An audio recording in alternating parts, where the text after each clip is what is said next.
Oh, okay. Okay, well, I'm leaving just the way it is. So, we're going to go ahead. Some people might join in, as we're a little bit late, but we're going to go ahead and start. And we're going to be recording. So for those that aren't able to join well, it's the middle of the day here, whatever time it is, depending on where you are on a Friday, we will have this recorded. But the first time I went to IAPS, which wasn't that long ago, 2022, and they had the President's Forum, and I attended, there was somebody up in front, the president of IAPS, who was very adamant about telling us that we should always have the judges of our shows involved in, doing workshops or doing presentations or doing some kind of education for folks as a part of our exhibitions. And I took that to heart. Richard McKinley, I took that to heart. And so my fault again. right? I turned it right around on you. Yeah. So this year, for both of our in-person exhibitions, we do have our judges doing workshops, and Richard is the esteemed judge of our online show. So I said, well, Richard, do you want to do a workshop? And he said, well, maybe not a workshop, but how about a presentation? All right, that sounded great. So he's going to do a little presentation for us. And of course, he's going to pull in some comments about some of the works that were entered in the show, some that didn't get awards and some that did get awards. So it sounds like it's going to be a fabulous conversation, a presentation. Then to extend on that, we are going to have Richard coming back in May on the 18th for one of our We Talk Art episodes. So we'll be seeing more of Richard in a couple of months. So that's going to be great. I'm going to be able to give Richard the opportunity to share his screen for his presentation. So what I want to do though is make sure we put him in focus mode so that his video, so I'm spotlighting just Richard here, not me. No, not me. I'm going to remove this one, and I'm going to spotlight Richard, and then he's going to share his screen. Everybody should be able to see Richard on their screen. Does that look good? Yes. Take your glasses off and pretend we're using a soft focus lens. So. And then let's have everybody muted except for Richard, just so that we make sure we don't accidentally pull away from his screen.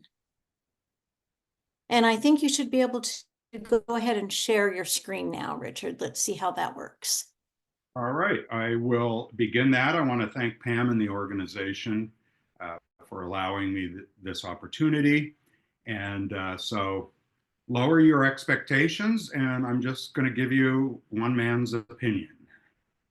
So let me find my screen I'm going to share here and click a couple buttons. Make this full screen. Hopefully what you're seeing, and let me enlarge this, is a quote by Edward Hopper. So if I see a thumbs up, I know that everything's working and I'll proceed. And as I like to say, proceed until apprehended.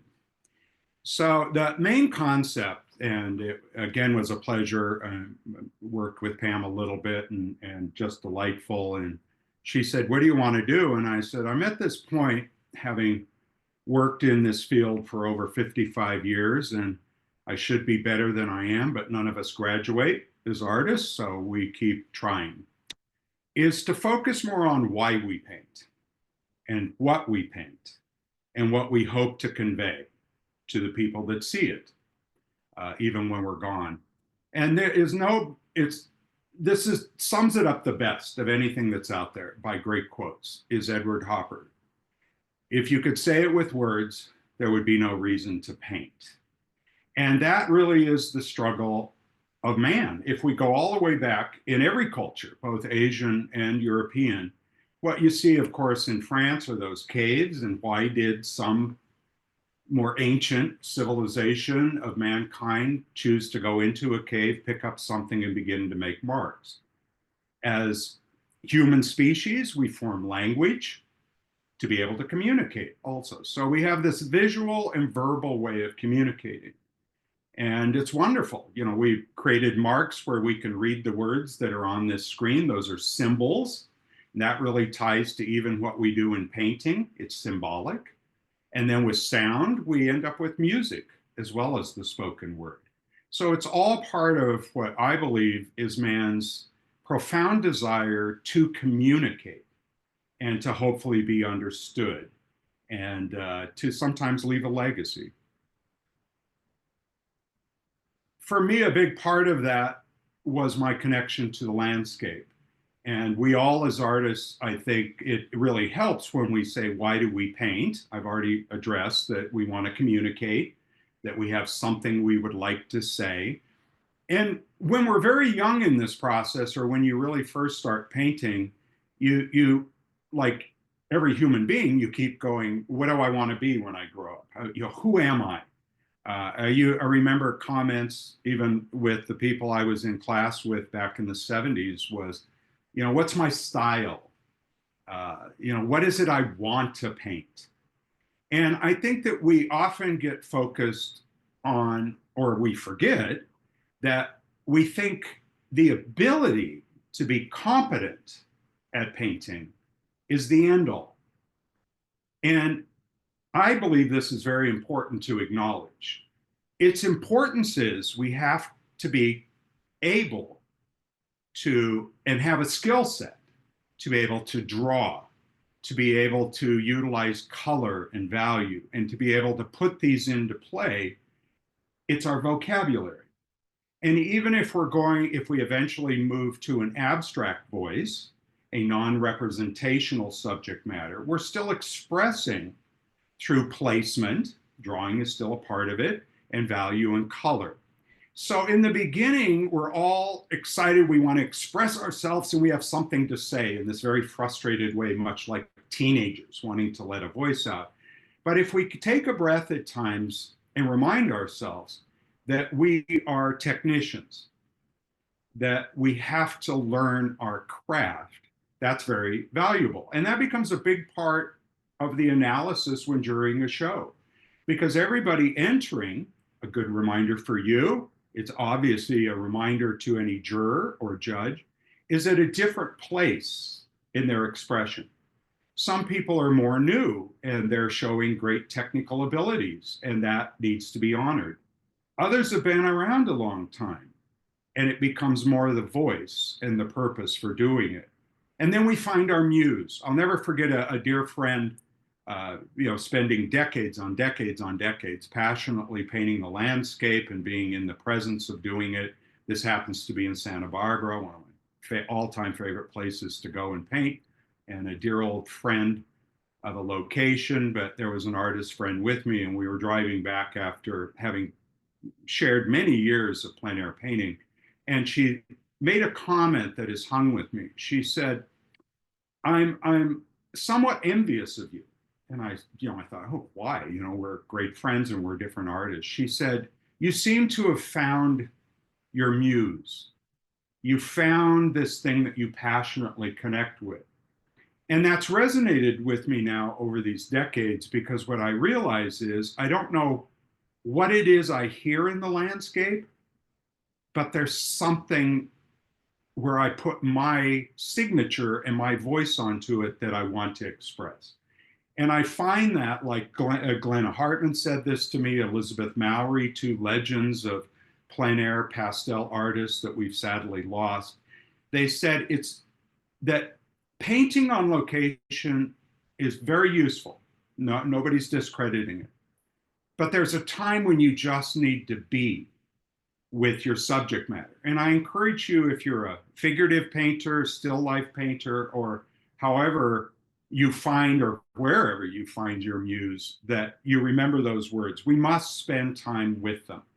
And I think it's hard to paint, for me, a summer scene in the middle of winter. So, and then joy, right? So here we really get into what I'm going to talk a lot about now, which is this again, why I've already kind of hit on why we're painting, but what we paint is the thing that you just keep going. I don't know what it is about this place, but I'm drawn back to it, or I'm drawn back to the subject matter, or I can't get enough of sitting in coffee shops and watching human beings in their behavior.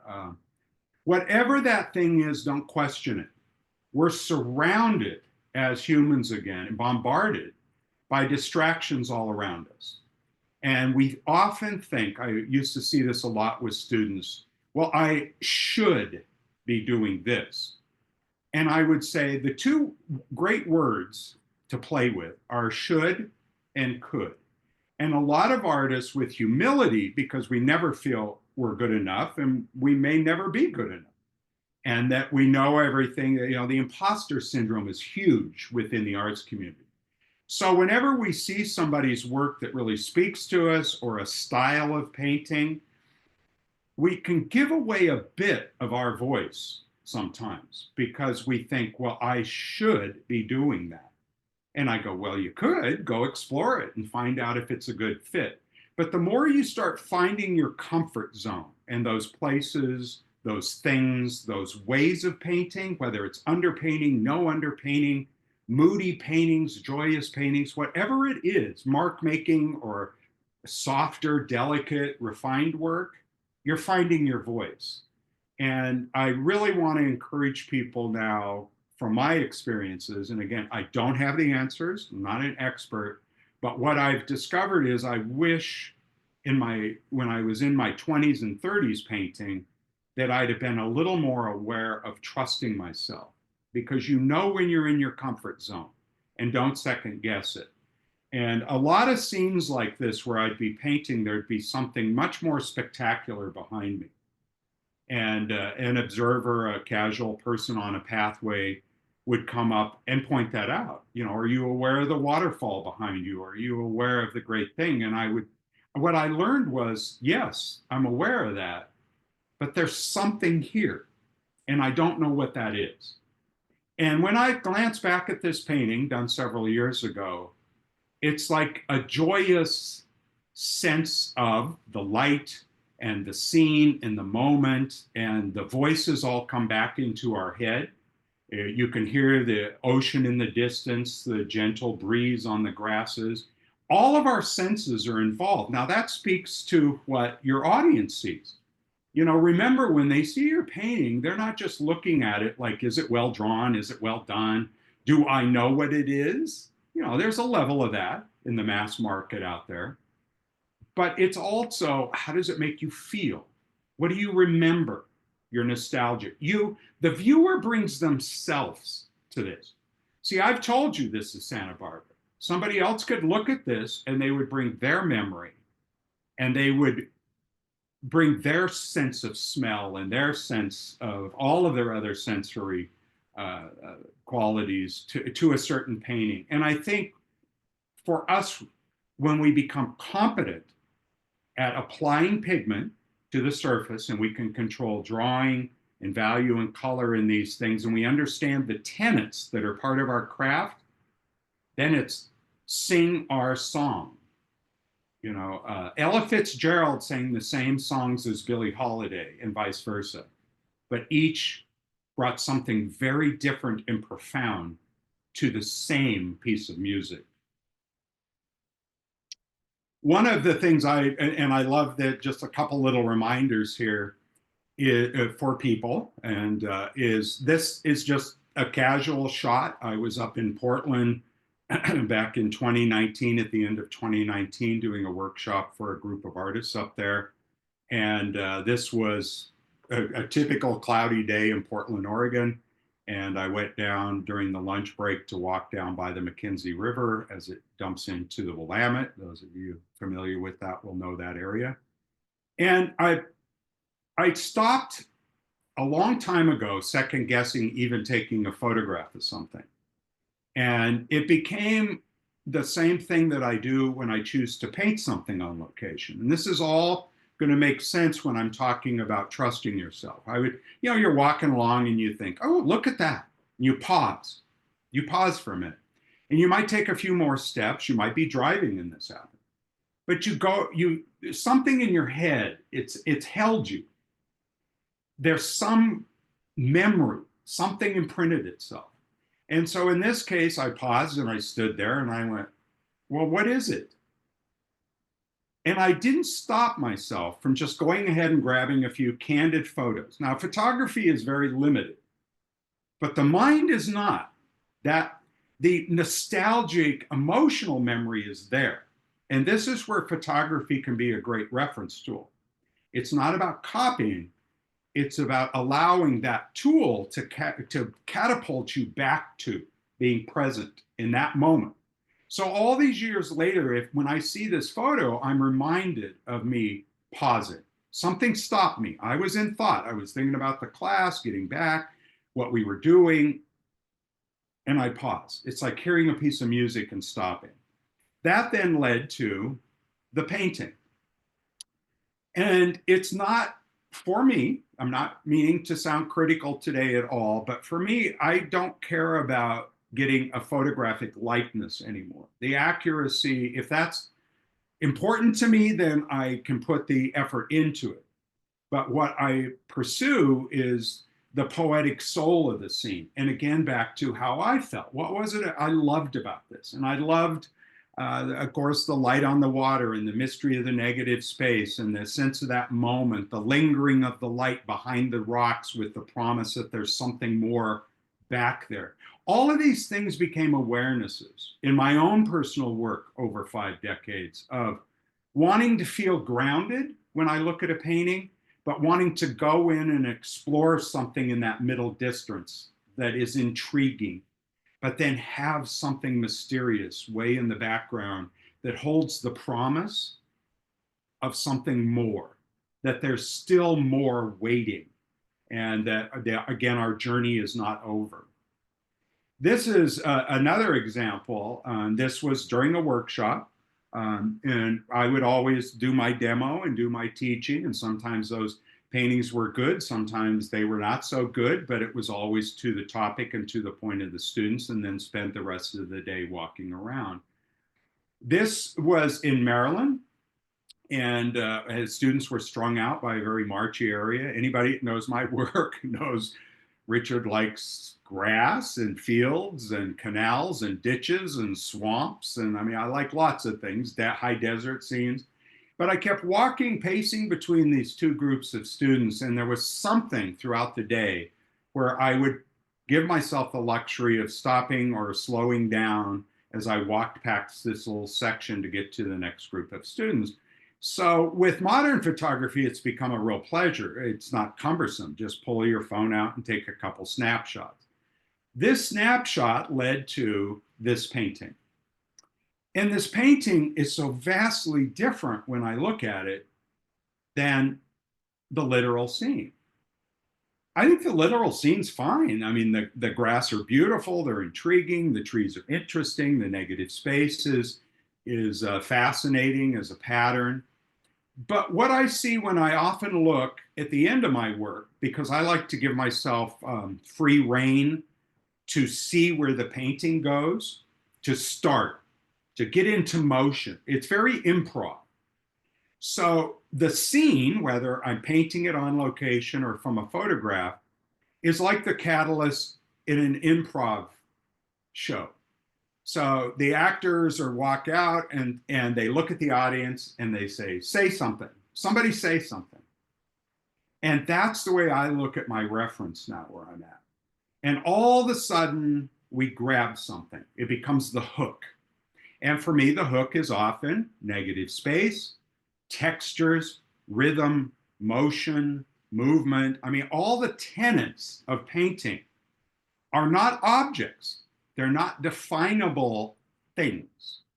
That is the world of design Again, shape, rhythm, movement, color, value, chroma, all these marvelous things that we get to look at. So the improv artist in me over these decades now will take that reference material and start running with it. So a painting can go through a lot of evolutions. And I know many of you have experienced the same thing. It may start out more literal, and then at times they become nocturnes. At times they become very moody and toneless. Sometimes they become more impressionistic. Sometimes even the change of what I thought was going to be my main center of interest will get diverted. You know, I went with one passion and love, but fell in love with something else. So this painting really did evolve, and the negative space greatly did in the anchoring in the beginning. Now, I will say with some humor, it's an agonizing process, because how do you know when you're done? And that's where I'm frequently reminded of the classic words from Leonardo da Vinci. Artwork is never done, it's only abandoned. So again, if you know my work, I've used the same muse, the same hook, to get into many different paintings. And that's the way I feel even about this field. And sometimes moments just happen. I encourage that you don't overthink it, because again, we have a presentation like this, or you give a workshop, or you take a workshop, and you're really getting a lot of intellectual information. I mean, even the talking points while I'm talking about emotional things and feeling and stuff that are not that literal. Right now, we're in the mindset of being of applying analytical thought to it. And I encourage all of you to sometimes just set up and start painting. And sometimes the muse finds you. And this painting's a reminder of that for me. I was teaching in the Panhandle of Florida. You're often limited, those of you that teach know this, especially if you're painting plein air, because you have to accommodate 15 or 20 people, have to be able to see what you're doing. You've got to have level enough ground for them to be there, enough stability. I mean, there are factors that really come in. Teaching on location and plein air is you're the best artist hunters on earth, and not just for yourself. I can find a spot where I'm a little uncomfortable, but in accommodating the group. So what you don't know is we're standing at the edge of a parking lot. Over that dune is the ocean, is the Atlantic. So I found a spot. I had no idea what I was going to paint, but I knew the group could be there. And this painting reminds me that when I'm in those positions, there will be tremendous anxiety, because this part of your head up here is saying, what are you going to do? There's nothing really there. You don't want to paint this, but you've got to do something. And once you start, sometimes magic happens. And so I encourage that with a lot of you. And that can be a great catalyst. So this looking for why you're painting, why I was painting this painting, I was doing a demonstration. It was that, there's the truth. It was out of necessity. If you're always looking for the greatest, most beautiful, most awesome, most spectacular thing that's going to move you profoundly, you're going to miss what has become the biggest motivation in my own work. Is a simple statement. One of the first articles I wrote for the Pastel journal 30 years ago. Beauty in the mundane. If you look for it, you find it. A poetic quote that has stuck with me now throughout my life was, poets hear the mermaids sing at the edge of the beach.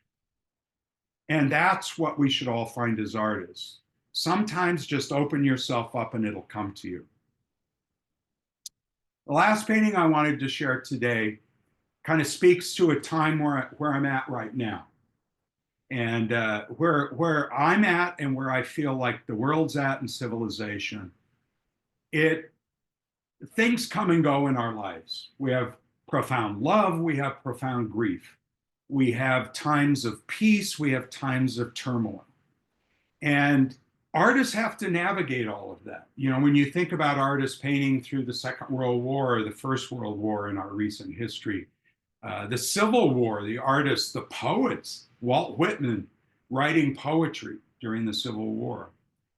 In these times of strife, a lot of artists talk about, I can't be motivated.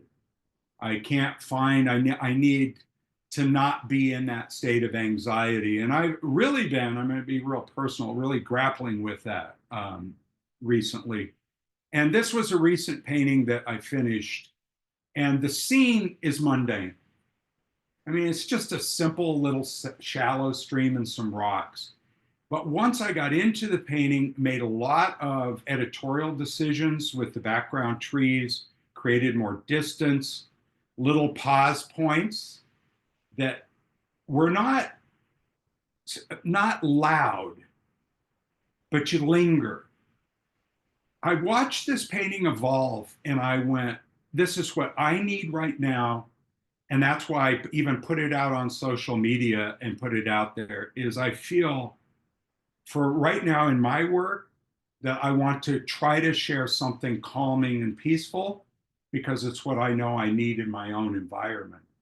And when I gave myself that permission with this painting to say it's okay to do that, I think I ended up with one of the best works I've done in a long time.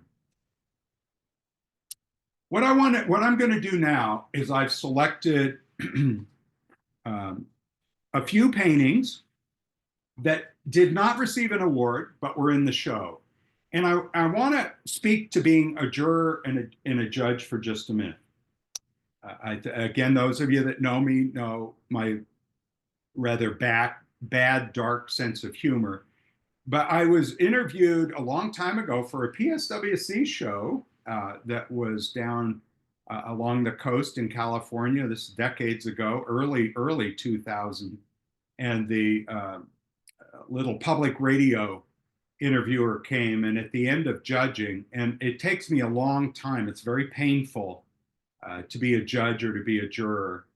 I think if you know that every painting you're looking at is that person's child, and you feel that way about your own, and you look at your own children and they're beautiful and you love them.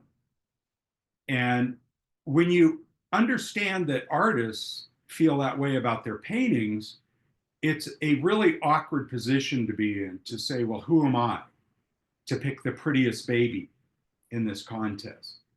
So the guy was talking to me, and I looked at him, and I never had thought of this, but I looked at it. He said, what does it feel like? And I said, I feel like Sophie's Choice. I said, I feel like I'm picking between children. One will live and one will die. And, you know, I don't mean to be light about it. Of course, that's a very tragic novel and brilliant film. But the profoundness of it is we care that much. We care that much when we go to paint. So remember that if you're ever a juror or a judge.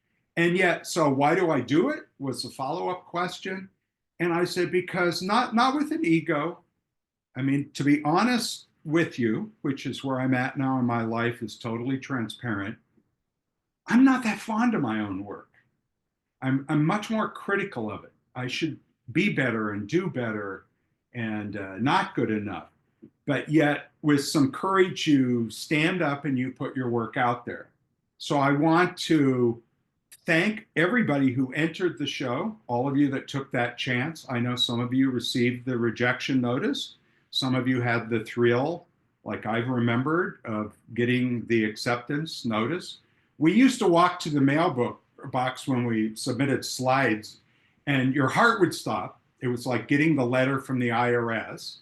And I would grab the letter, and you'd feel it through the envelope, because they would always keep the slide if your painting was accepted, and they would return the rejected slide. So you didn't even have to open the envelope to know if you were okay or if you were not okay.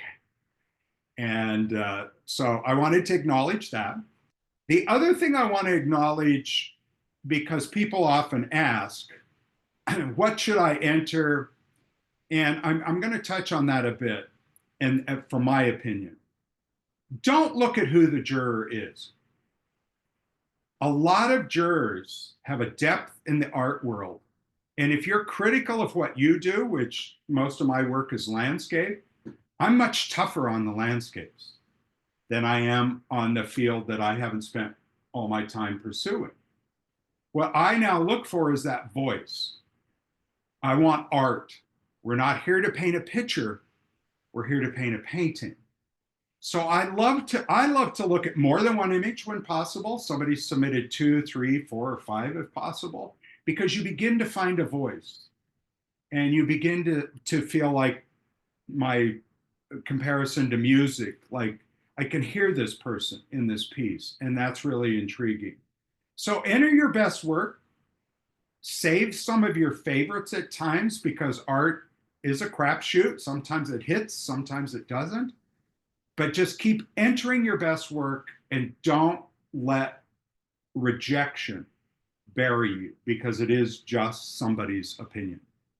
Now, this piece really stood out to me, and I kept going back to it a lot because the artist has used technique, which is, again, something we look for masterfully. It's been a joy throughout my time with Pastel to see the expression of Pastel expand. Pastel has many voices, has many attitudes, and artists now, through the use of technique and the mastery of their techniques, are able to express. So this piece, of course, is impressionistic. It's very expressionistic, the use of texture, the choice to not be a classical still life also was intriguing. It didn't fall into commonplace, and yet it's not overly rendered. So well done. And the artist is Nancy Ness. The title sums it up, Textured Florals. Now the next painting is vastly different. And if I get people's names wrong, please forgive me. I'm horrible at that. Bertha Björgman. And the title is great, Vices and Devices. Now, we can see the technical mastery. I mean, the drawing skills, the proportion, the sense of perspective, all the old school tenets, which was my training in the late 60s and 70s. And, mastering those things don't come easy to a lot of people. The use of value, again, structurally very solid. There's a nice color harmony. We can presume that some of this may have been done from a photograph. Obviously, the artist had been sitting in this space. So besides the technical mastery, what really stood out to me within the voice of the artist is its social commentary. Right? This has become our world. Here you are in a social place, but all 3 of these men are on devices. And yet they're gathering on these devices in a space because man seeks the camaraderie of other people. And just like going from phone calls and conference calls to being able to do what we're doing today in Zoom made a difference because we could visually see people. But we also, coming out of the pandemic, we became very aware of the desire to gather again. So your club, to be able to have a meeting, and we're gathering in reality, to come to the IAPS convention. And we heard that voice. It's like it's a family reunion, we're gathering again. So this painting, and what I felt they were trying, that's how it spoke to me, and it spoke loudly. So I wanted to speak to that in the show, in the diversity. This next piece is by Jan Miller, and the title's very simple, Sky View. I just kept going back to it. And I thought, what is it about this piece that kept speaking to me and speaking to me? And it was the sense of feeling this time and space, of standing next to a shoreline, knowing that the wind is probably blowing 50 miles an hour, and feeling that impact. And the sense of motion, the drama, all of those things that affect us if we were there in person, not just looking at an attractive painting, I think is being conveyed, again, with a lot of strength, a lot of power, and it is really being communicated brilliantly by Jan. very different piece again. I'm very eclectic in what I find attractive. This is Elizabeth Gomez, and it's called Reflections of Nature's Canvas. I loved how the title kind of, again, conveyed. I never read the titles first when jurying. I like the visual impact first and to get my response to the piece. And I found this piece really intriguing. And this also speaks to, and I'm going to take a second and talk about this, about how you get into shows and things. Pieces that are different stand out.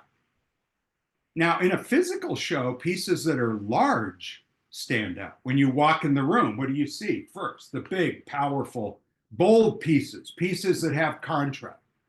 A good judge and juror takes the time to be with each individual piece and to sit down with them like a job interview, to where that you're right with that one piece and then you go to the next piece. And you try to do that when jurying this type of show as well.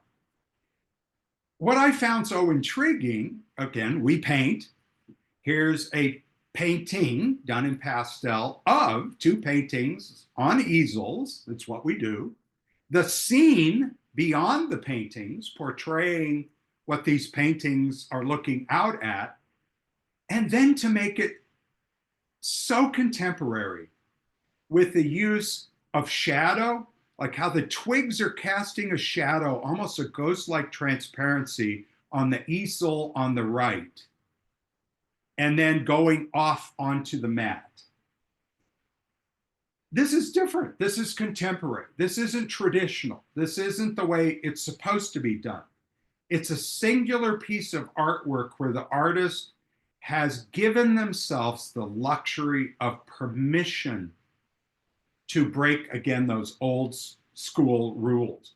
So when I said earlier about could and should, this really comes up a lot in training. This is the one disadvantage of training, is that we become conditioned. And we do this a lot to children. You know, it's that's wrong, this is right. Horizon should always be in the lower third or upper third. Never put anything in the center, on and on and on. Well, those are useful. And they are truths. They're awkward. But once you feel comfortable, you have to follow your heart. And, you know, it's like the heart in love has no logic. I shouldn't be attracted to this person. I don't know what it is about them I find so appealing. If that part of your brain stops you, you may never experience the great pain and exhilaration of love. So give yourself that permission when painting, and I really felt this artist had expressed that in this piece. This piece is by John Sherry, and it's called Waiting for Parts. And I love the technique in this piece. There's a thin, thick, there's a beautiful use of edge, a lot of hard edges, very few soft edges. It's very abstract at its core. These are things I just find joyous now. It's not predictable. But the thing I really liked is it's a scene that most people wouldn't think about as being a painting. We, again, get so conditioned from our childhoods, from art history. I love all the periods of art. My own work, as described when I was fortunate enough to be part of the first delegation to go to China and get to meet, there was a delegation from France and Spain and several of us, is the Chinese masters, very elderly, which I'm their age now, came up to me and we were meeting each other. And time and again, they would say, oh, you're the romantic, you're the romantic. And at first I kind of thought, am I really that sappy? So Jimmy Wright was there and that evening, and I said something to him and he said, well, look at your work. He goes, Richard, at your core, you're just a big marshmallow, but you do it brilliantly and your work's beautiful and stuff. He says, don't feel bad about it. You know, some poetry is flowery and some is brutal.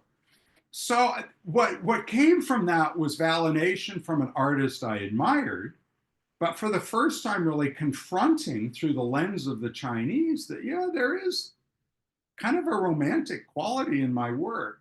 And it was the first time that I embraced it. It was okay. I took a breath.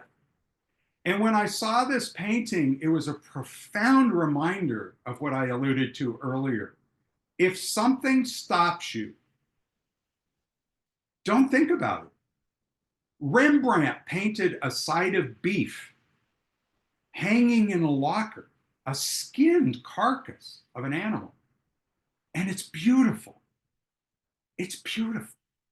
So this artist saw an old garage, old tires, an old rickety building, an old gas pump that's been abandoned, and an old 57 Chevy station wagon that's probably worth a fortune, and they're waiting for parts. So I just thought it was a great piece, great piece. The next painting is Teresa Steinbeck Garcia, and there was no title. And I kept coming back to this painting, again, being transparent, and I kept going, what is it about this painting that keeps drawing me back and drawing me back and drawing me back? And it was the sense of mystery. You know, could the tree have been done technically better? Maybe. Could certain aspects in the painting, you know, a real technician would start dissecting the painting and going, well, what about this, Richard? Look how they divided it in half with the top of the hedge and stuff. And I go, yeah, it breaks a lot of rules, doesn't it? But when you really just sit back, if you saw this painting, here's another clue that all of you here today that are artists, don't give yourself this luxury, because all of our work is a work in progress, right? It is. It's a work in progress. I already said we don't ever feel it's done. But when you walk into an exhibition, a gallery, or you pick up a book or the Pastel journal, there's one thing you know. The painting you're seeing, the artist is done. So we accept it. There's an innocence that we never stop and say, well, obviously this artist is done. What do I think? What do I feel? But when we walk into a gallery or a museum or these things I've said, I walk in and I look at this painting and I say, how do I feel? We're in response mode. What do I like? What am I attracted to? So in our own work, we have a hard time being objective. Again, thus giving us permission to express something. This artist, with whatever they did, is expressing great mystery. What's in that building? What's behind that dark window? What's looming? And this figure, lost in thought, glancing down at a book. Whatever the book is, are they studying? Are they reading a great novel? They're walking out of the scene, not into the scene. We are the voyeur. It's a stolen moment. There's such intrigue in this that it's like, to me, a great suspense novel or a story. So thus it elevates itself artistically. This piece is by Jim Kallenbach, and it's called Presence 2. And this is a wonderful high key, the quality of the light, the iridescence. The artist breaks a couple rules. You're going to hear me say that a lot. I think that's really up for me now. I think that's good to know when entering shows. A lot of people that become jurors and judges have painted a long time, and you slightly get a little bored with commonplace. And what I wanted to say at this stage was about that, is that I was very blessed to have a friendship with Dwayne Wacom, who to me is one of the greatest legends in the pastel community and the oil community, as an artist, as a philosopher, and as a human being. He is just a total A+ person in my life. And I was fortunate to have met him, to have a familiarity and a friendship, and to have a trusting enough relationship that we could be candid with each other about our work. And so he would give me little comments about my work. Sometimes, you know, it's kind of hard. Like, Richard, far too many marks. you do too many marks. And I stood there, like a kid getting scolded, and he laughed and he said, oh, but it's okay, because that's who you are. But you need to be aware of it and control those marks better. Now, see, there's the wisdom of being a great mentor or a great coach.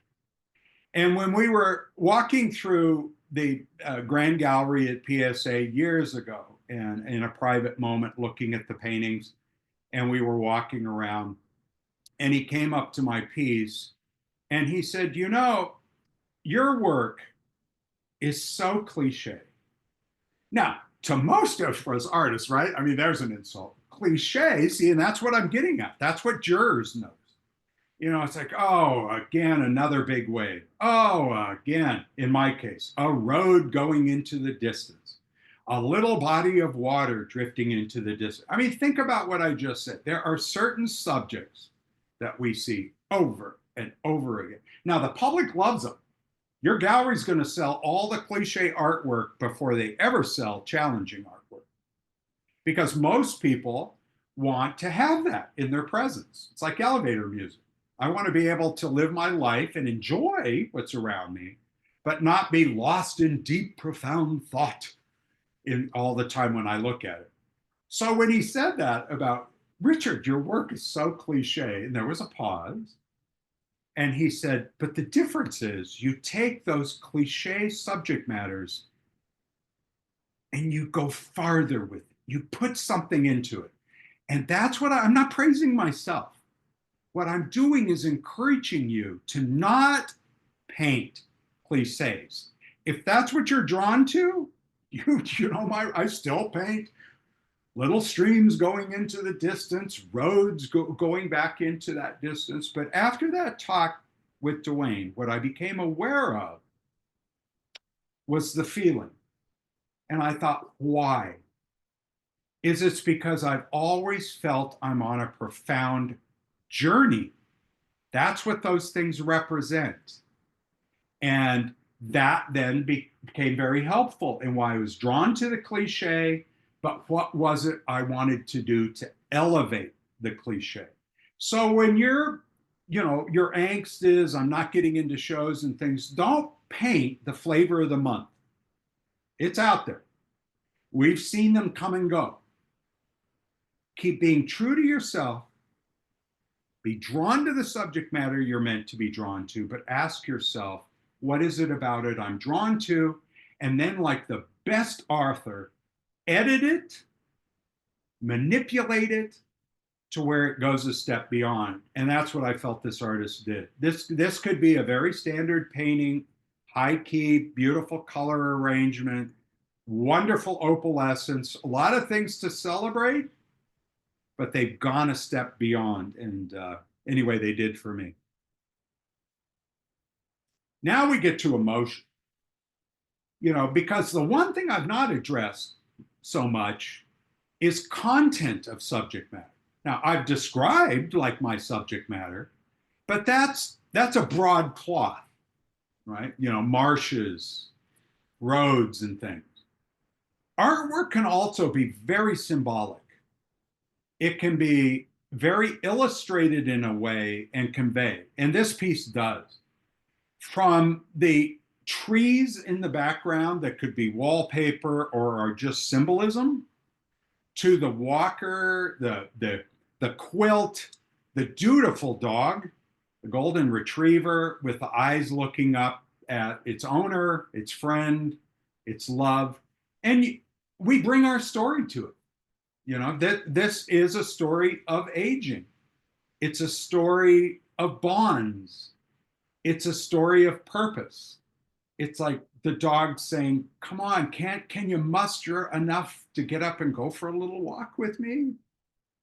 And I just saw such love and emotion conveyed in this piece that it just welled up in me, because in youth, you don't experience a lot of that. With age, you do. And you know what's coming. And this artist has hit us in the face with that, but beautifully reminded us that that's all part of what it is to be alive.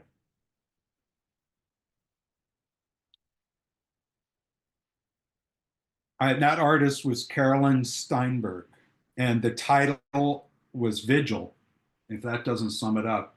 Sometimes the titles really, really do add. This painting's by Claudette Gamache, and it's called A Friend's Garden. And what a great expression of feeling a lack of needing to be ultra precise, of being very impressionistic, expressionistic. There's a little bit of all of the almost post-impressionist, Bernard, and just a joyous quality about a moment. You know, flowers and gardens can be very cliche. And this piece just really stood out. And again, a great use of pastel. That's always part of it. You know, we are creating a tribe, which we've done in modern history. You know, museums never went out to think about the medium used by the artist. They looked for the voice of the artist. When you go to the Impressionist wing at the Met, you see the pastels of Manet and Degas, you see the oils of Manet and Degas, you see the drawings of Manet and Degas. It's the artists that they're featuring. We're a tribe, we're pastellists. So part of the consideration can be the mastery as an artist, but also the mastery of the medium and how the artist chooses to express themselves with that medium. And this is really well done that way. This painting is by Christopher Stillians, and it's called Arbor Dance. And this was all about attitude. So almost every painting, I had one of these words that I went, you know, what is the feeling? What is the emotional word to it? And it's like these trees are bodies, you know. I mean, people that love trees and paint trees and are nature people, they get into the souls. And every tree, every species of tree has a soul, has an attitude, just like people do. And I think that Christopher has really portrayed that beautifully. I personally enjoyed the kind of pointillistic quality, the mark making in the back. You know, this is so not me. I would have softened the leaves in the distance. You know, Richard's poetic, romantic voice would have distance back there, and the viewer would float way back into the back. But when I saw this, I feel like I really know this artist. You know, like if I was standing talking to them in front of their painting, you would see the personality of that person just come through in conversation the way it has in the painting. And if I was standing next to Christopher and we were painting this scene together, not seeing what the other was painting, and then looking at what we had done, it would be very shocking in how we saw and felt about the painting. And that is something that I personally look for as a juror. A bit like a museum curator walking around.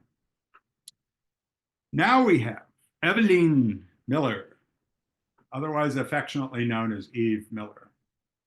A small package as a human being, but a mighty dynamic voice as an artist. And I have personally, it's been a pleasure to watch her growth over the years.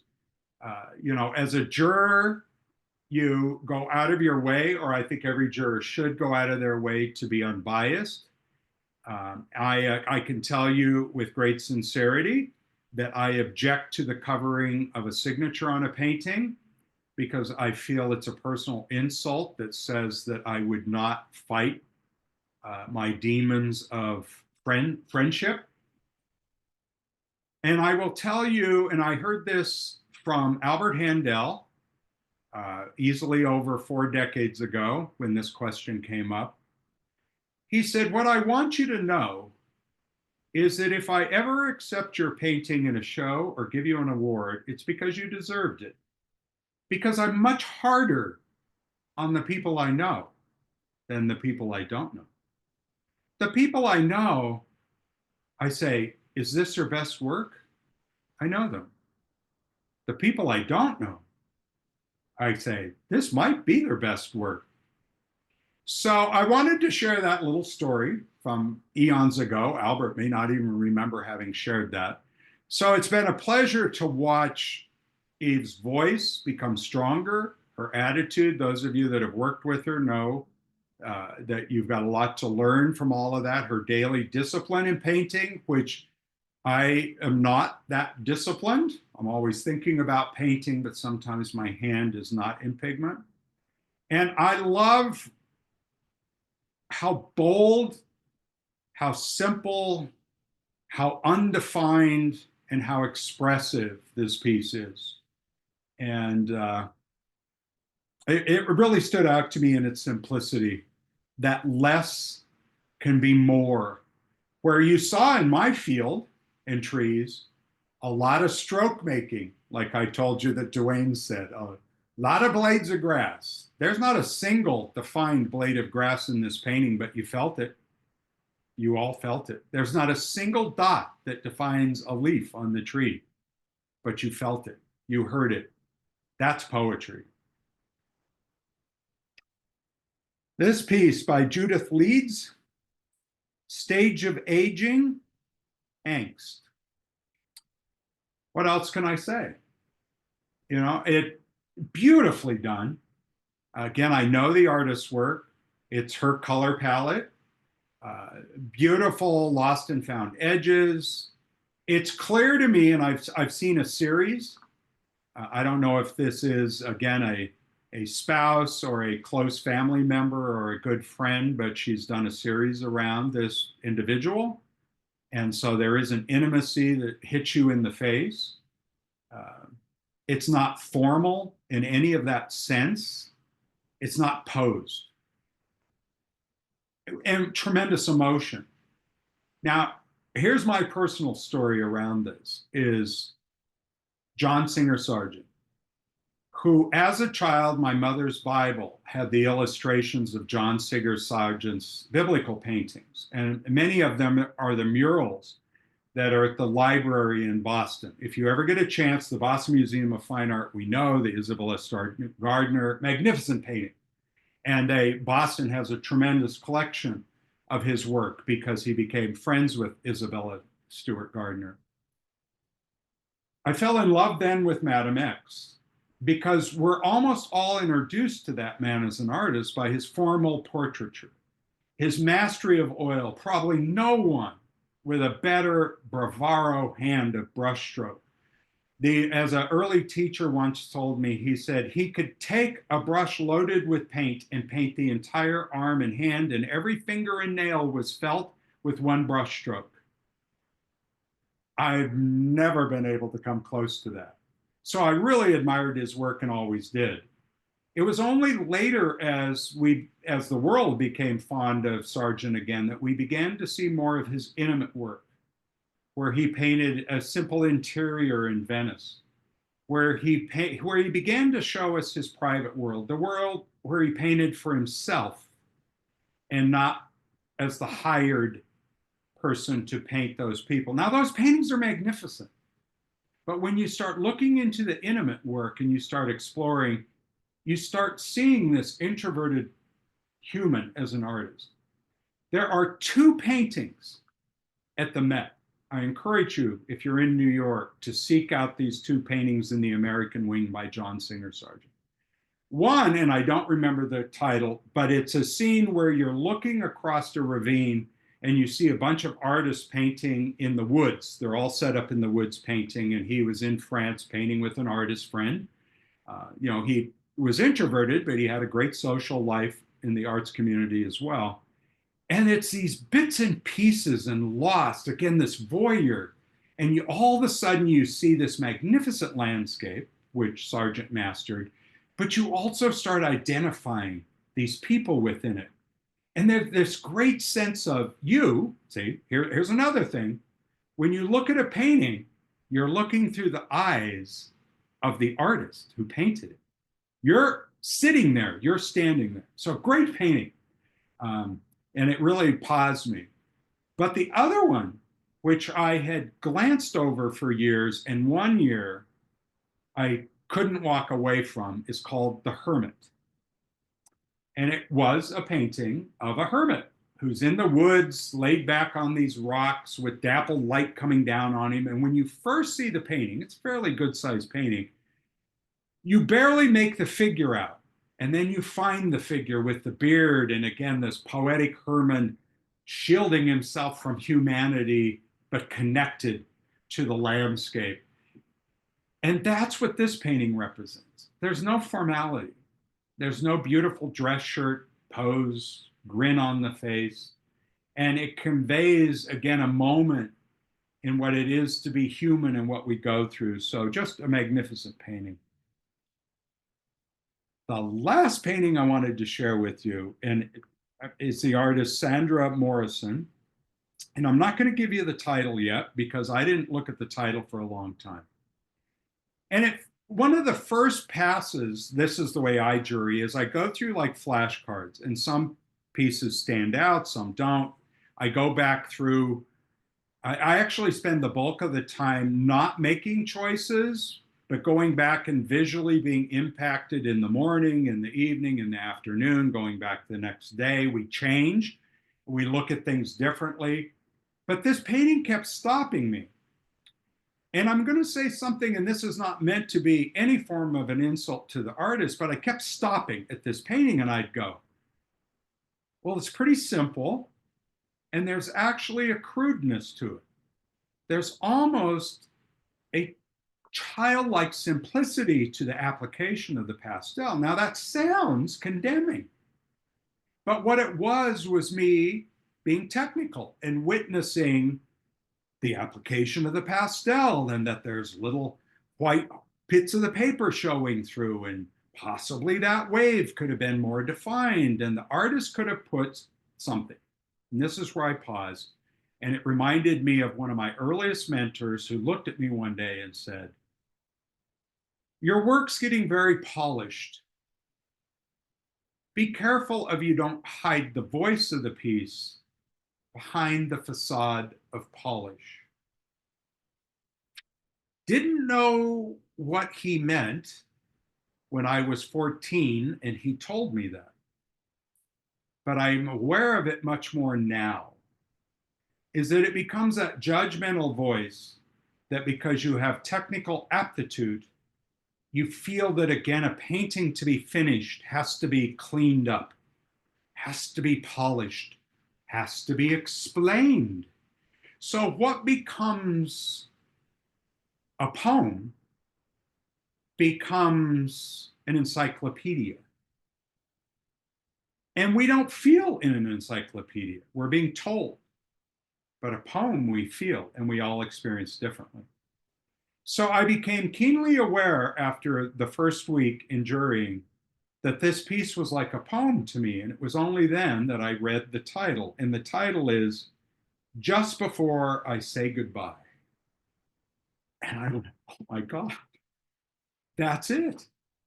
There's that fleeting glance. You've been at the beach, you went down, the sun is setting, you're ready to leave and say goodbye, and you get that last kiss from the moment. And it becomes that memory that lingers. You know, just like losing someone, and we remember that last embrace. The voice stays. The sense of that embrace stays. And that can be some of our experiences with the landscape if we allow ourselves to have it. So, Sandra, you really touched me with this piece. Now I'm going to go into the first group of award winners. And this is the general membership group. And this painting was my best of show choice. I've got to tell you, poor Pam would have had her hands full if she'd have given me the ability to put 400 paintings in this show and to give out hundreds of awards, because I'm always excess and I want to acknowledge all that. So whittling it down was tough. But this piece by Patricia L. Conley, which is Nicasio Reservoir, it's just magnificent. Quiet, poetic, the epitome of tonalism. A lot of us, I think, until recently believed that tonalism was always nocturne paintings, that it was always moody paintings. And yet it's really very poetic paintings. Tonalism as an ism, no artist starts out, or no artists as a community start out to form isms. The isms come in people trying to explain why they're drawn to what these artists are doing. And the tonalist movement, born out of more the French and the American schools at the time, was born out of the Luminous period, the Romantic period, and it was obviously a precursor to Impressionism in both of those communities. So there's a lot of all of those isms wrapped up in it. But it also represented at a time on the earth where the transcendental movement was happening, where we had Walden's Pond was being talked about, and the poetry. It was a movement back to the landscape, back to light, back to quiet moments. In the American school, we saw artists like Twatlow, Emil Carlson, Burge Harrison, Dewing, on and on and on. And when you study their work, some painted darker, moodier paintings, but some painted very lit, elevated painting. So what defines a tonalist painting in an ism beyond those other isms is a sense of place, a sense of air and space within the space. And the best artist I feel to study, to watch the progression to it, is George Inness. Inness begins as a romantic. His early work, when you see a George Inness, is beautiful. It's Hudson River School, Germanic Romanticism, and it's beautiful. But then it evolved. In the last 10 years of his life, he was seeking something. In his own writings, it actually drove him, that we currently believe probably mad, is that he was so driven and pushed, like Winslow Homer pushed himself to a degree of madness. He was seeking something he felt he couldn't hold. He felt he never quite got it down on a canvas, and he kept reaching for it.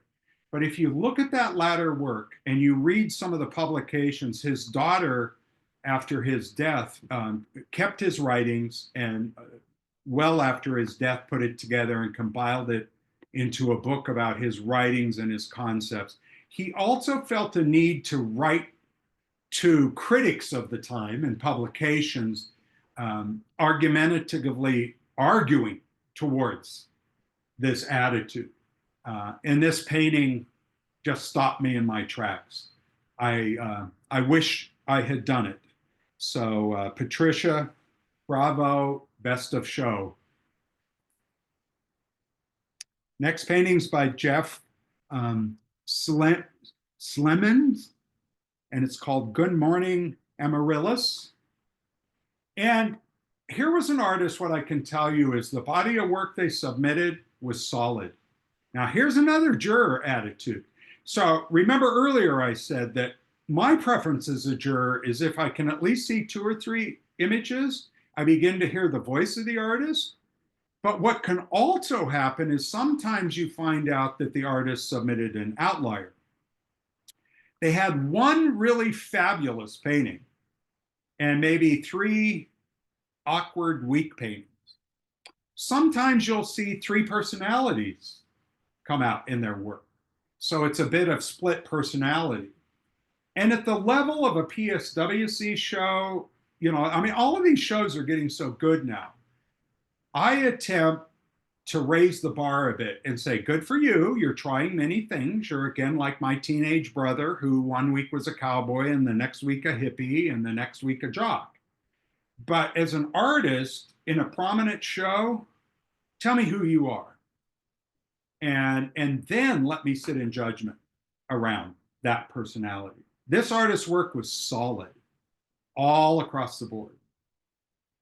But this piece, the sense of drama in the composition, the gorgeous play of power of light and dark, exquisite use of color with simple reflective qualities, bold mark making around the subject. So at first imprint, you go pretty traditional, and then you start paying attention. This is a sophisticated artist that has a lot of maturity in their hand and will quickly, I'm sure, be in your signature distinguished group. Second place goes to Natasha Eisenhower, and it's called Wind on Our Faces. Again, the title, read the title well after looking at the piece, and I go, yep, exactly how it felt. If you've not, or if you have experienced northern New Mexico, you'll understand what I'm about to say. I was not afforded the opportunity. I came from a very humble background. And so I was aware of the Taos School of Work, the Santa Fe School of Work, the Southwest Arizona.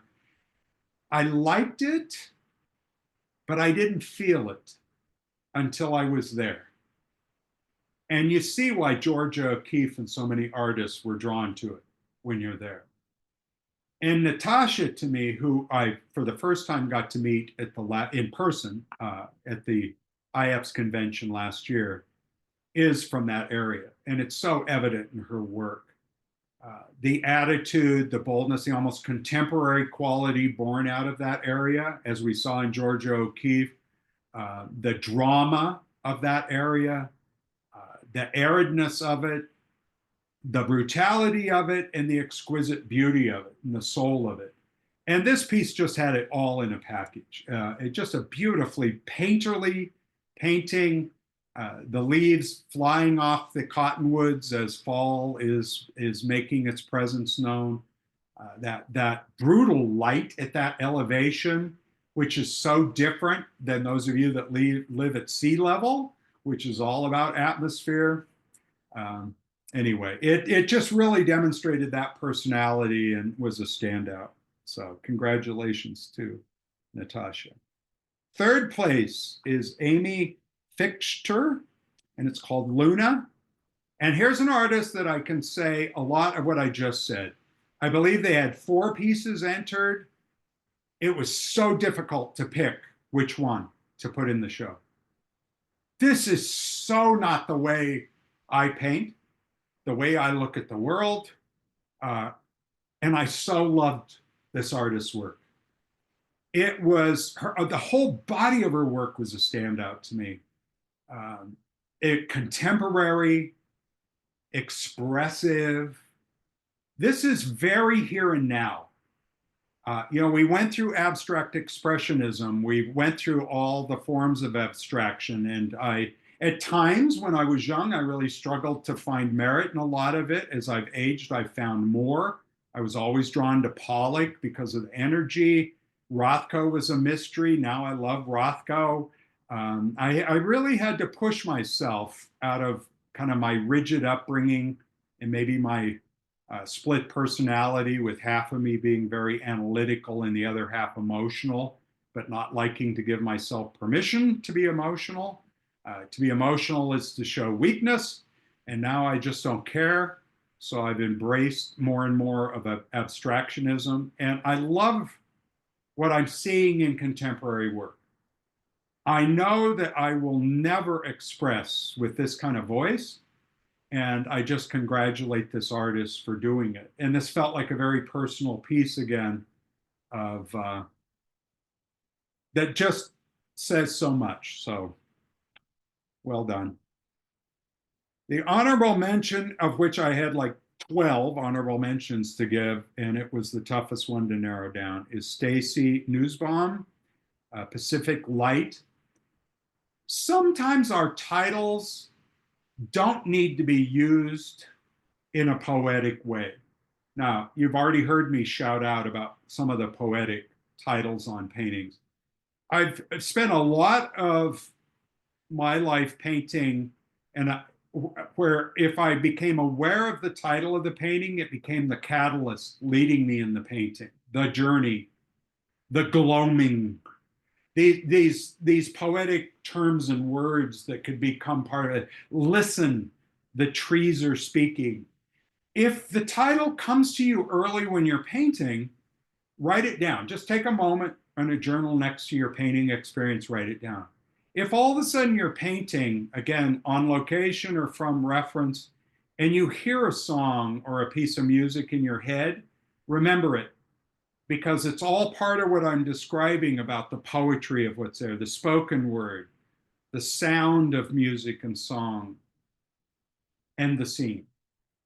But some scenes don't need a title to speak to us all.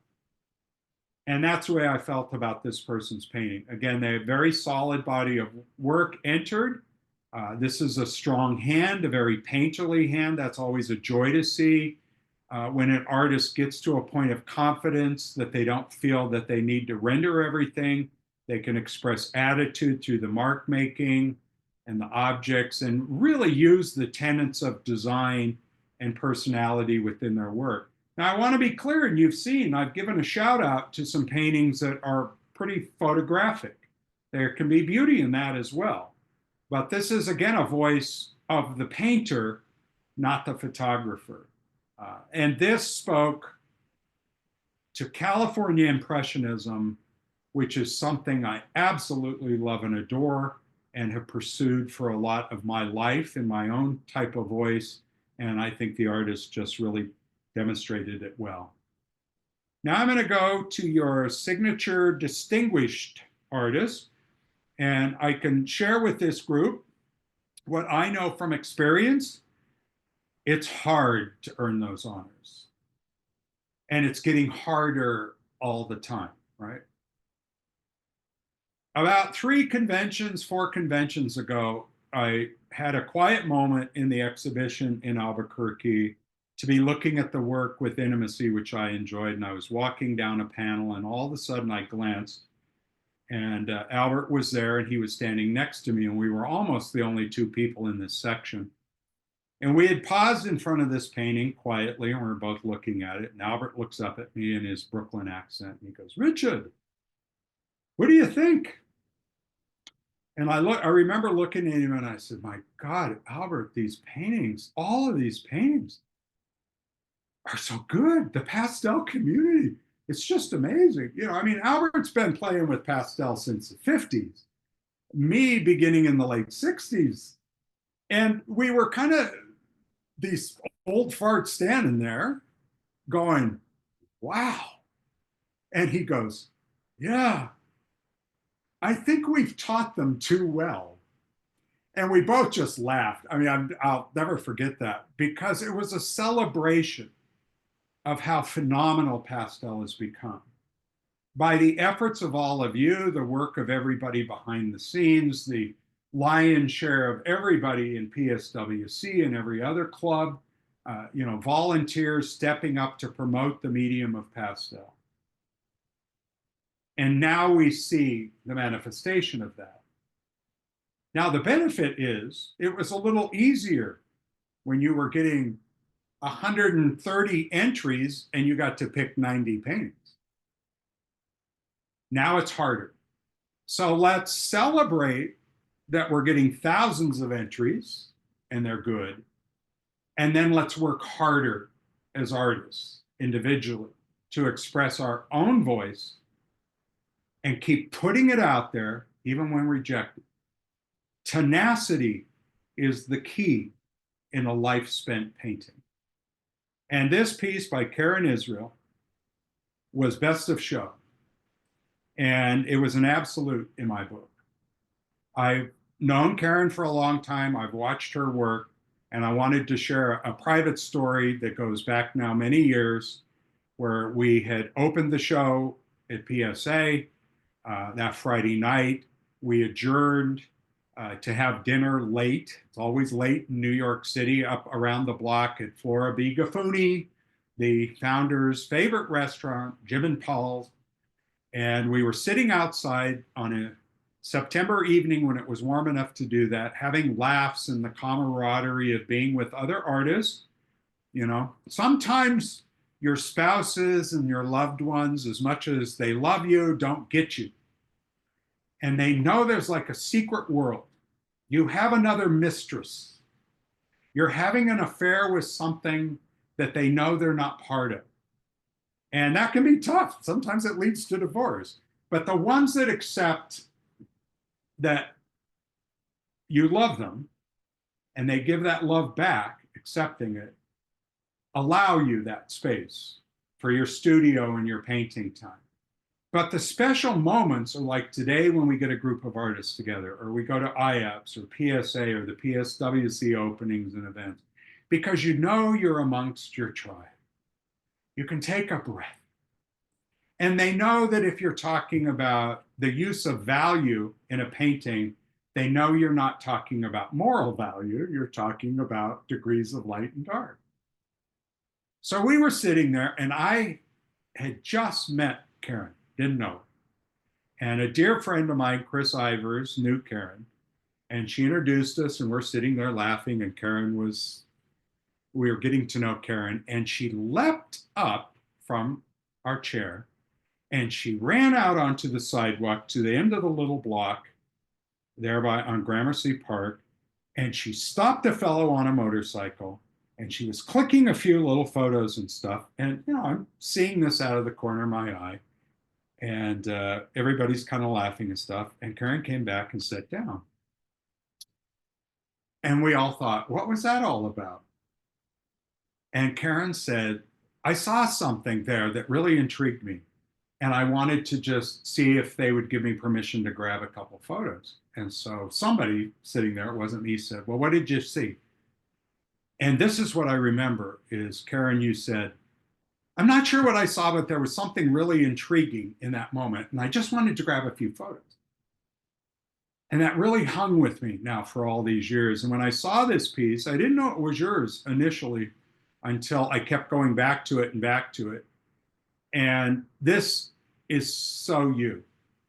And it represents so much that when you're long gone, which we don't hope for any of us quickly, that we fade into the distance, there will be a museum curator at a certain point looking at your work in a museum. And they'll talk about this piece in the sense of the innocence of this young adult hurried on their way to doing something with their loyal pet next to them in a busy city with the cars going off in the other direction, opposite directions that merged in a common pursuit of the simplicity of the commonplace of our daily existence. And I thought, yes. So your painting, The Home Stretch, was my personal best of show, and I loved everything about it. Fabulous composition. Keep that voice and keep giving yourself permission to leap out of your chair, grab a quick snapshot, and never second guess what you're painting. Next painting, Kim Lortier. This is first place, Rolling In. And I think we're all thrilled to see Kim doing some nauticals, some ocean paintings from the Pacific. Of course, she lives in that area. In fact, the first time I ever saw her work, had no idea who she was. I was coming back from a painting trip and had stopped in Carmel, and it was one of the very first shows she had ever had of her work.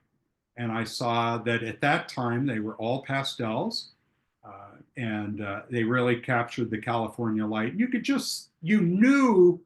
Sometimes you don't know the signature and the name, but you know you're in the presence of somebody who has tremendous technical ability. I knew this artist painted on location, or at least was highly informed by location. And the mastery just took your breath away. So I wrote the name down, picked up a couple show cards, couldn't afford her paintings. I definitely can't afford her paintings now. And always started never missing an opportunity to get to see her work.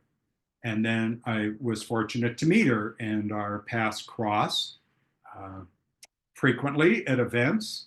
And I've admired her work from afar. And I probably never had the chance to, in person, share how deeply her work touches me, but it does, and I know it does all of you. She's profoundly humble, which is, I remember telling her that at a plein air convention once when she was putting herself down, and I grabbed her by the shoulder and looked her eye to eye and said, oh, get over yourself. You're so freaking awesome. We could all hate you if we didn't love you so much.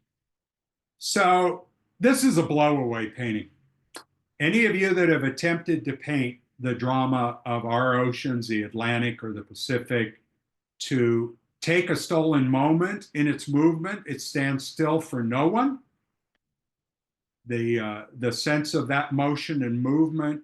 Winslow Homer probably did it the best early on in painting his beloved Atlantic from the shores of Maine to the California Impressionists that brought it to Key, and now to see this in this sense. So is it the new? No.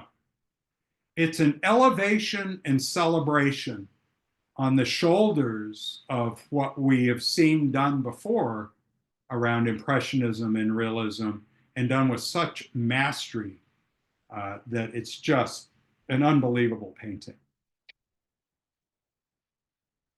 Second place, Susan Kaninsky, Baristas. Bits and pieces, an absolutely kaleidoscopic celebration of bits and pieces. And I'm a fellow who adores, as I've already told you, bits and pieces. The mark making in this could be overwhelming if it wasn't so unifying. And I felt like Susan looked at this scene with a lot the same things I've praised other artists of, there's something fascinating here. Look at this joyous expression of color, a stolen moment in a little coffee shop, pastry shop. These glances that we all have, you know, the writers sit quietly, not engaged in conversation, observing. When I was 13 and was beginning to enter major art shows, I remembered a much older artist. I'd won a third place or honorable mention or something. I was such a naive boob. And this older artist was standing there with a group of other painters. Nobody knew who I was. And this artist said, well, third place. I'm not sure he deserves it. And this other artist said, well, look how well done it is. And I'm just taking this in. Anytime you can be behind the curtain, you really get to hear the truth. And so I was listening to this and taking it in. And this other artist said, well, you know, he's 13. Wait till he's 60. He'll then have a voice because he will have lived life. And what 13-year-old in our arrogance, right? I mean, how do we respond to our parents? Remember the old thing, wait till you're my age and you'll understand. And you think, oh, you're wrong. I'll never understand. So I remember having that feeling like, what do you mean? And boy, do I understand it now. And it is about going inward and being that observer. Every great writer talks about being an observer, living life. How can you write about it if you're making it up? That's fantasy. That can be entertaining, but it has no depth. The same editor at Scribner's, legendary editor, edited Hemingway, Fitzgerald, and Thomas Wolfe. Each so different. And yet that editor, when he saw their manuscripts across his desk, and he really fought for Thomas Wolfe, who'd been rejected quite a bit, he saw something in the work given to him and would say, let me work with you, kid. And he became intimate friends with all three. They never lost their voice. There's something Ann Hebner, who we all love and adore, and we should, said to me once when I was writing with her. I used that analogy in a column I wrote, and she called me and we had a chat. She said, I was so touched that you saw the comparison to being a good editor is what a good teacher is and what every artist has to learn to be. And she said, you know, I'm an editor. I'm not a writer. She said, there's a big difference. A lot of writers, think about this with art teachers. A lot of writers, to pay the bills, will take on an editing job, but they destroy the voice of the artist they're working with. They put their own voice on it. And a good editor never stomps on the voice of the artist. They make it better. And this painting reminded me of those stories. That's where I'm at. You know, I mean, the old guy at dinner telling all the stories. And I looked at the painting and I went, here's a scene that somebody'd go, oh, isn't that neat? Look at all that. And yet the artist gave themselves permission, the attitude with the mark making, and it's just a joyous piece. So congratulations. Third place is Catherine Irish. Title is Layers of Light and Color. And the first thing I want to say, because again, I never read the titles first. I don't want to be swayed. I don't look for artist names like I've told you. Of course, you can't not recognize some artist's hand and work. But titles can be an influence, but later they can be an asset. So here I'm going to joke for just a moment with Kathleen and say, layers of light and color. You do realize that light is all color. They're not separate. Nothing exists without light. And so it's all color. And every artist being interviewed, when you're interviewing artists for an article or an interview piece, what do we talk about? Light. Light. That was Rothko, even. It's an abstract. What is it? It's not an object. It's light. It's a phenomenon. There's one shared experience that we all have as humans. We're given birth, our eyes open, we experience light, we begin to focus, and the world around us. And that becomes a shared experience that we all have. So as artists, whether, again, we're abstract, expressionistic, realistic, we get to express with the use of light in that vocabulary to fellow humans who will pause and say, wow, look at that. Now, what I also celebrate in this piece is there can be nothing more cliche than sunrises and sunsets. In my early days in landscape, I remember, well, I was a portrait painter before a landscape painter, and one of my mentors said, be careful of always painting pretty women, pretty babies, you know, try to say something with it. And when I came to the landscape, the word was, watch out for Candyland, Richard. Your paintings are beginning to look like postcards. And I go, what does that mean? They go, a little syrupy, little sweet. And then the comment was, the toughest thing to paint. This artist said to me once, he goes, I never paint a sunset or a sunrise. How do you capture that moment? And I look at this person's work and I go, here's somebody that can show you how. And by the format of this exaggerated upright, which is not the common format for a landscape, the calmest format, the way we close our eyes and we dream. When we dream the landscape, we dream it in a horizontal format. We dream the portrait in a horizontal upright, but we dream the landscape as a horizontal. So when an artist makes a choice to put the landscape as an upright and this artist to exaggerate it, ooh, they're elevating feeling. We look at that ridge line of mountains in the distance and the layers of clouds and those clouds that are right up above our head, and we feel the depth and the breadth well beyond a standard composition, even in the upright. And that's theatrics. And what artist isn't really an actor?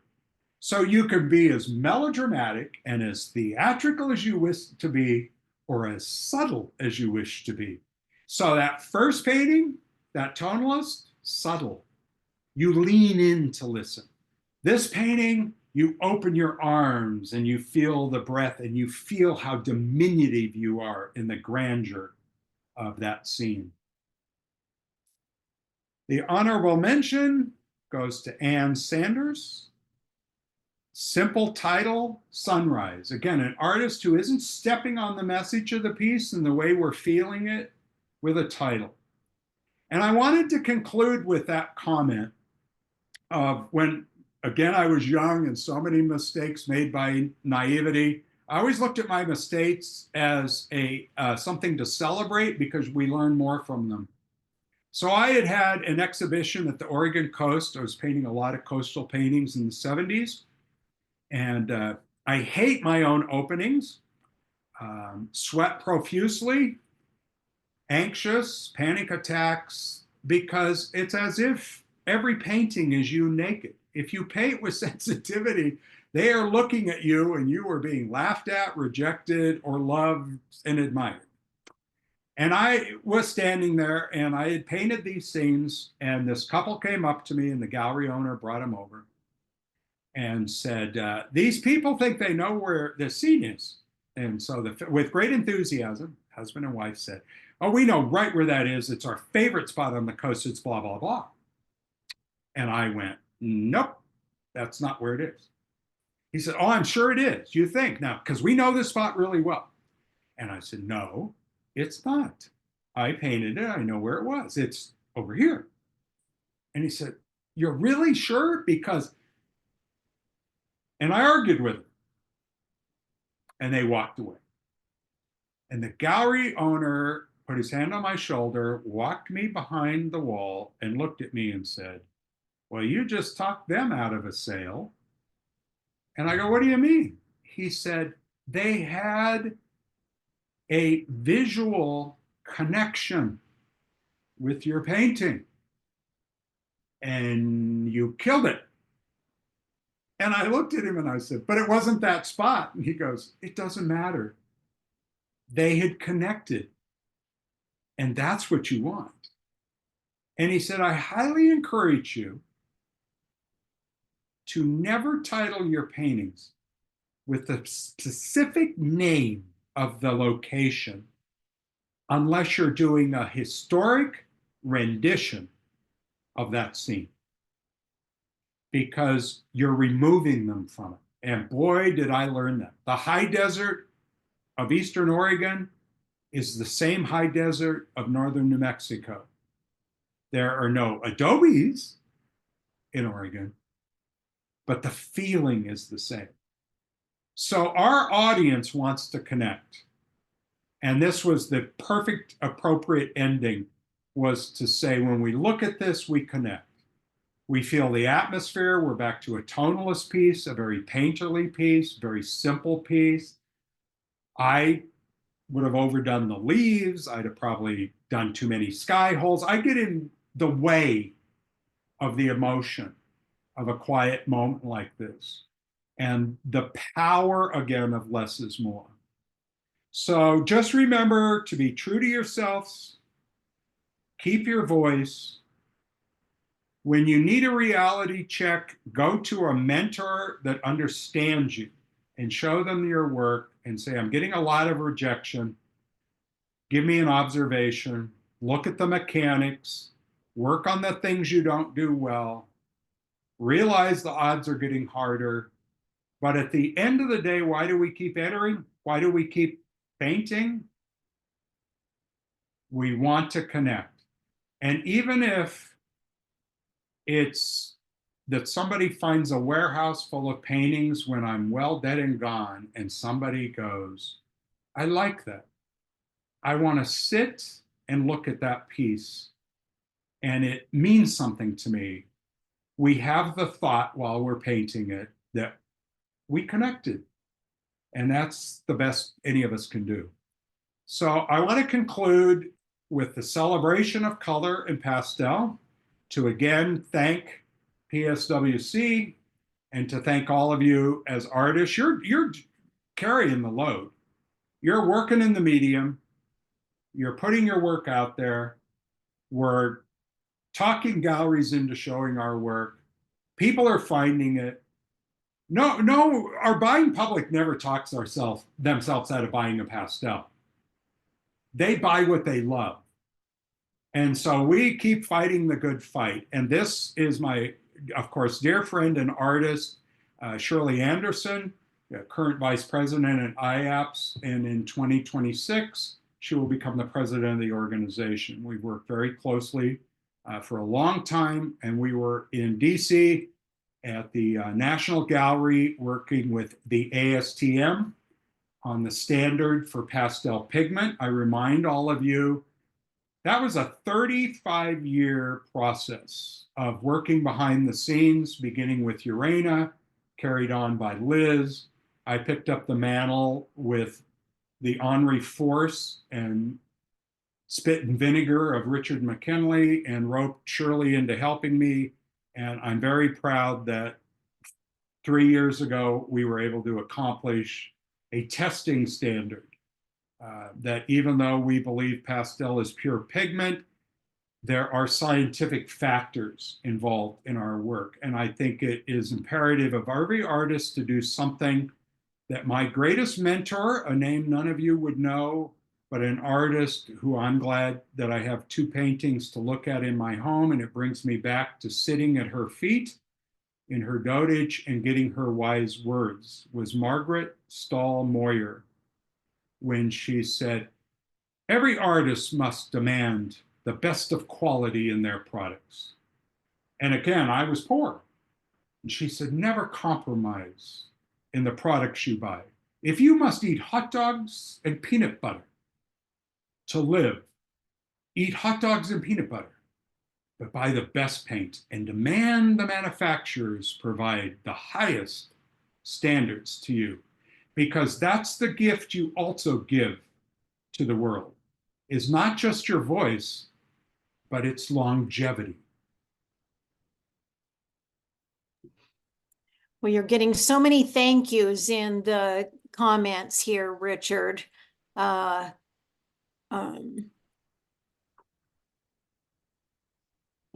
Well, I greatly appreciate that. And again, the people that know me intimately, I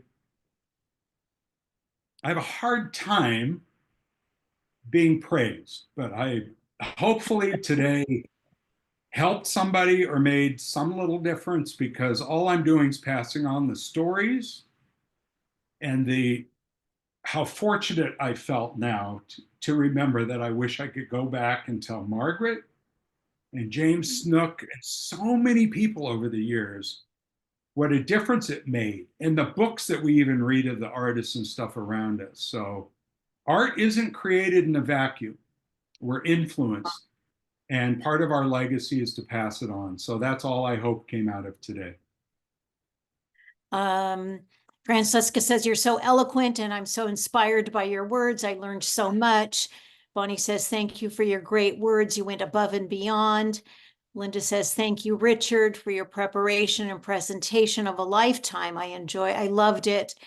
Bonnie, the other Bonnie says, thank you for a most inspiring talk and many nuggets of advice. And Stacy Nussbaum, thank you. Me too, feeling so inspired. Cynthia, so enjoyed hearing your thoughts and wisdoms. Thank you from Melissa. Norma, thank you for your inspiring words. Karen Horn, Richard, as always, you're so eloquent. Thank you for elevating the journey. Eve Miller is saying, dearest Richard, I never tire of listening to your knowledge. And if you keep up to a daily practice, I'll give you free French lessons. Carol says, wow. Thank you for your talk. Lots of great information. We're all fortunate to know you. Ginny says, thank you, Richard, for always being inspiring. We appreciate it so much, Richard. Thank you for taking the time. I know that everybody that wasn't able to join us live is going to be so appreciative of being able to watch the recording too. So much food for thought. So enough. Thank you so much. Well, again, thank you to everyone. Now, go paint and be creative. And you too.